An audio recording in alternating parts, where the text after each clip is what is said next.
أعوذ بالله من الشيطان الرجيم. بسم الله الرحمن الرحيم.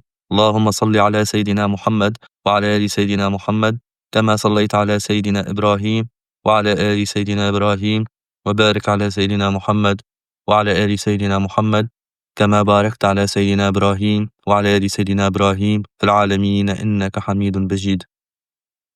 By the barakah of Sidi Shaykh Mohamed Faouzi al-Karkari قدس الله سره. Notes from a lecture from November 2024. Before starting this video, I would like to state that this work would never have seen the light without Sidi Shaykh. If something is wrong, it will be from myself, and everything that is correct is from Sidi Shaykh. A disciple shared a dream vision he had experienced in which he received a notification on his phone indicating that the Tariqa Karkariya YouTube channel had uploaded a new video. Upon entering the video, he felt himself wholly present, as if he were in the Zawiyah. He saw Sidi Shaykh preparing to lead the female disciples, Faqirat, in prayer.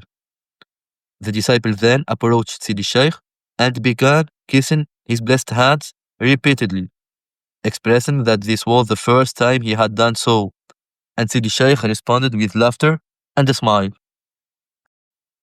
Sidi Shaykh addressed the topic of kissing the hand. He explained that the Shaykh, for the disciple, is like the black stone, al-Hajar al-As'ad, for the one performing tawaf of the Kaaba. It represents both the beginning and the end.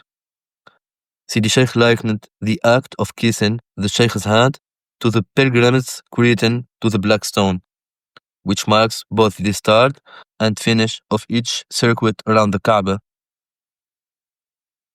Sidi Shaykh emphasized that the black stone, al-Hajar al-As'ad, represents the seal, Fas, to a complete tawaf around the Kaaba. It's a seal to a ring.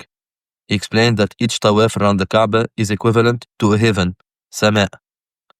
It is similar for the disciple when reading the divine name Allah with the 7 lectures, al-Qira'at al-Sab'a. The disciple begins each lecture with the Shaykh and ends it at the Shaykh. Each lecture corresponds to a heaven, with the Shaykh as a companion, Rafiq.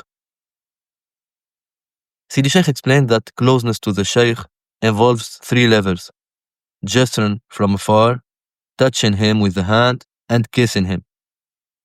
He stated that this is how the presence of the Shaykh is.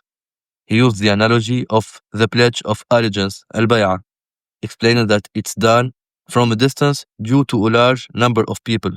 Gesturing, in this case, is better than causing harm to the Shaykh or others around him. He emphasized that the same principle applies to spiritual lecture, qira'ah, where one should be mindful of not harming others and forgiving those who might cause him harm. Sidi Shaykh reiterated that the disciple begins with the Shaykh because the disciple's initial rank, rutbah, was established by the Shaykh and ends at the Shaykh. Sidi Shaykh quoted the Prophet Muhammad ﷺ as saying he was the first and last of the prophets, and that the disciple must traverse the presences, hadarat, of the prophets. When reading the presence of Sayyidina Adam alayhi salam, Sayyidina Muhammad ﷺ should be considered the beginning and the end of the qira'ah, of the lecture. The same applies to reading the presence of Sayyidina Yusuf alayhi salam and other prophets. All the presences are facets to the Prophet Muhammad ﷺ, and he is the complete seal, Fas, of the presences. Sidi Shaykh continued, stating that the disciple should consider the Shaykh as a seal, the beginning and the end. He cautioned against thinking that the disciple starts with the Shaykh and ends with other awliya, as this would be a slandering in the Shaykh's sainthood, wilayah, and in the disciple's spiritual journey. He emphasized that one cannot have 2 Shaykhs, just as one cannot have 2 Imams in a single journey, path, or station. Returning to the disciple's dream, vision, where he kissed the Shaykh's hand, Sidi Shaykh emphasized that the act of kissing signifies the disciple's closeness. It's like someone who achieved kissing the black stone, al-Hajar al-As'ad. Sidi Shaykh stressed that etiquette, adab, is more crucial than the act of kissing itself. For instance, if someone is performing tawaf around the Kaaba, tries to kiss the stone, but in the way they harm others and hurt them, it is better to have adab and akhlaq, even if one doesn't reach the station of kissing, ensuring that one's journey is safe and free from harm. It's similar for the relationship between the disciple and the shaykh. Every disciple claims closeness to the shaykh, but they should keep adab with fellow disciples in every glance, word, and movement.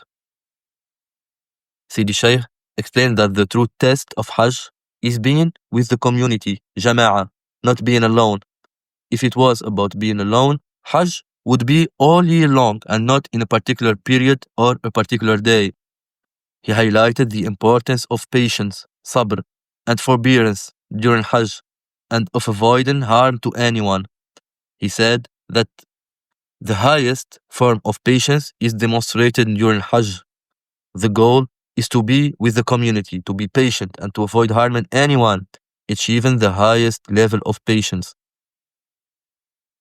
The disciple continued about his dream vision, describing how he kissed the Shaykh's cheeks, head, and hugged him, while the Shaykh laughed. He then kissed the Shaykh's feet and knees repeatedly, with the Shaykh continuing to laugh and smile.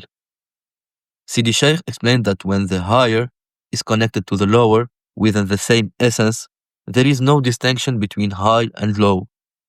Kissing the hand is like kissing the head, and kissing the head is like kissing the foot. All parts are part of the same being. Sidi Shaykh clarified that the act of kissing signifies reaching the essence at that. The differences in the parts kissed are relevant to the one kissing, not the one being kissed. He explained that in a dream vision, ru'ya, manamiyya, which is not the same as physical sensation, hiss, it means the disciple has reached the owner of the essence. Sidi Shaykh elaborated that kissing the Shaykh is an act of shafa'ah, intercession, and proximity. It is a kiss of protection, preventing the disciple from falling into the heedlessness of being distant from the presence of Allah. It's not like the kiss between a man and a woman, which is driven by desire, shahwa. This kiss is one of love, mahabba, signifying nearness and connection. The repeated kissing of different areas is to reassure the disciple that he has truly arrived. Sidi Shaykh explained that a person has actions, rulings, and character, and the body carries all these attributes.